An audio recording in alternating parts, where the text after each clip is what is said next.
কোন চ্যাপ্টার থেকে কয়টি কোয়েশ্চেন আসতে পারে সে ব্যাপারে আজকে আমরা আলোচনা করব। দেখেন, আমি এই জায়গায় প্রথমেই লিখে রেখেছি এইচএসসি 25 ও তার পূর্ববর্তী সময়, আর আরেকটা এইচএসসি 26। এই দুইটা তুলনা করার কারণ এইচএসসি 25 এবং তার পূর্ববর্তী সময়গুলোতে 19-এর পর থেকে 25 পর্যন্ত পরীক্ষাটা হয়েছে শর্ট সিলেবাসে, আইসিটি পরীক্ষা। আর দীর্ঘ 7 বছর পরে এইচএসসি 26 ফুল সিলেবাসের উপরে পরীক্ষায় বসতে যাচ্ছে, যেই কারণে কোশ্চেন প্যাটার্নে সামান্য একটু পরিবর্তন আসবে। কোশ্চেন প্যাটার্নে না, আসলে চ্যাপ্টার ওয়াইজ কোশ্চেনের যেই পরিমাণটা ছিল সেটাতে লিটল বিট চেঞ্জেস আসবে, যেহেতু দীর্ঘ 7 বছর পরে নতুন চ্যাপ্টার ইনক্লুড হয়েছে। আচ্ছা দেখেন, আমরা যদি এইচএসসি প্রথমে 25 ও তার পূর্ববর্তী সময়ে কোন চ্যাপ্টার থেকে কিভাবে কয়টা কোশ্চেন আসতো এটা নিয়ে একটু ধারণা দেওয়ার চেষ্টা করি। দেখেন, প্রথমত চ্যাপ্টার ওয়ান থেকে সৃজনশীল সচরাচর একটা হয়। চ্যাপ্টার 2 থেকে একটাও হয়, দুইটাও হয়। এখন দেখেন, কখনো কখনো এই চ্যাপ্টার 1 এবং 2 এই দুইটার মিলিয়ে দুইটাও হইতো, আবার তিনটাও হইতো। এই চ্যাপ্টার 1 এবং 2 এর সমন্বয়ে আপনি কখনোই ফিক্সড বলতে পারবেন না দুইটা সৃজনশীল হয় অথবা তিনটা সৃজনশীল হয়। 25 বা তার পূর্ববর্তী সময়গুলোতে শর্ট সিলেবাসে এই দুইটা চ্যাপ্টার থেকে কখনো তিনটাও কমন পড়তো, কখনো দুইটাও আসতো। আচ্ছা, এরপরে যদি বলি চ্যাপ্টার 3, এইটা থেকে অলওয়েজই দুইটা সৃজনশীল কমন পাবেন। এই 3.1 থেকে একটা, আর একটা 3.2 থেকে, অলওয়েজ। আচ্ছা, এরপরে যদি বলি চ্যাপ্টার 4, এখন দেখেন চ্যাপ্টার 4টা আসলে ম্যাটার করে। আপনার এই জায়গায় যদি তিনটা সৃজনশীল হয় তাহলে এই চ্যাপ্টার 4 থেকে একটা সৃজনশীল কমন আসতো।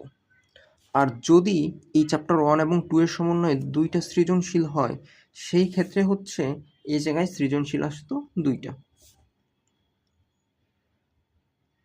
এবং লাস্ট চ্যাপ্টার যেটা আসলে ওই শর্ট সিলেবাসের আলোকে লাস্ট চ্যাপ্টার, যেটা আমাদের আইসিটিতে টোটাল 6টা চ্যাপ্টার, বাট আমাদের এইচএসসি 25 এবং তার পূর্ববর্তী সময়গুলোতে 19 ছাড়া চ্যাপ্টার 1 to 5 পর্যন্ত ছিল।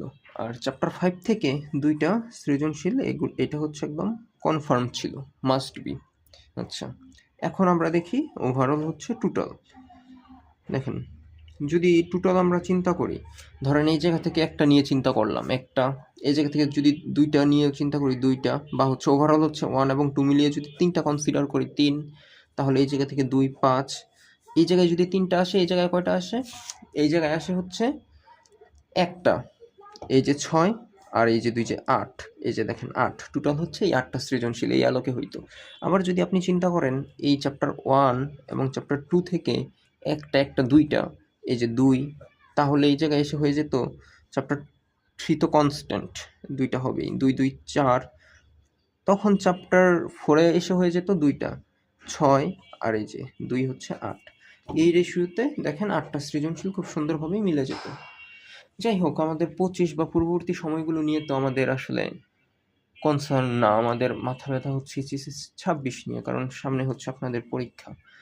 এখন যেহেতু আপনাদের একটা চ্যাপ্টার পূর্বের তুলনায় অতিরিক্ত, সেই ক্ষেত্রে কোশ্চেন প্যাটার্নটা কেমন হবে? দেখেন, প্রথমত আমি যে এই কোশ্চেন প্যাটার্নটা শুধু আমার অনুমান বা প্রেডিকশন, প্রেডিকশন এটা একটা বলতে পারেন, প্লাস এই যে বিশেষ করে 26 ব্যাচের টেস্ট পরীক্ষা, বিভিন্ন কলেজের রাজুক, মাইলস্টোন, নওয়াব হাবিবুল্লাহ, উত্তরা হাই, দেন আরও যেই কলেজগুলো আছে, মোটামুটি ভালো কলেজগুলো কোশ্চেন অ্যানালাইসিস করেই একটা ধারণা দেয়া যে এইচএসসি 26 ব্যাচে কয়টা সৃজনশীল হইতে পারে কোন চ্যাপ্টার থেকে। প্রথমত দেখেন, আপনার 1 এবং 2 এই দুই চ্যাপ্টারের সমন্বয়ে 3টা সৃজনশীল আসার এখন আর কোনো চান্স নাই, কারণ আপনার দীর্ঘ 7 বছর পরে এই চ্যাপ্টার 6 ইনক্লুড হয়েছে, এই জায়গা থেকে একটা সৃজনশীল আসবেই। বা আপনি যদি 2019 এবং এর পূর্ববর্তী সময়ের দিকে তাকান, যখন ফুল সিলেবাসে পরীক্ষা হতো, তখন এই চ্যাপ্টার 6 থেকে একটা সৃজনশীল আসতো, তো ওই প্যাটার্নে অবশ্যই ব্যাক করবে। তাহলে দেখেন, চ্যাপ্টার 1 থেকে আপনি একটা সৃজনশীল কমন পাবেন, চ্যাপ্টার 2 থেকে একটা সৃজনশীল কমন পাবেন। আর চ্যাপ্টার 3 থেকে এই জায়গা থেকে 2টা পাবেন। এই চ্যাপ্টার 3, চ্যাপ্টার 5 এগুলো আসলে বলতে পারেন ফিক্সড পোরশন। এগুলা থেকে আসলে রেশিও চেঞ্জ হয় না সচরাচর।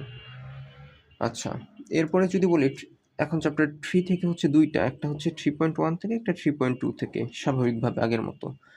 এখন দেখেন চ্যাপ্টার 4, চ্যাপ্টার 4 থেকে শর্ট সিলেবাসে কখনো একটা হইতো, কখনো 2টা হইতো। আর এখন যেহেতু ফুল সিলেবাস, 2টা হওয়ার কোনো পোরশন নাই আসলে, নয়তো 8টা সৃজনশীল কোনোভাবেই হচ্ছে মিলবে না।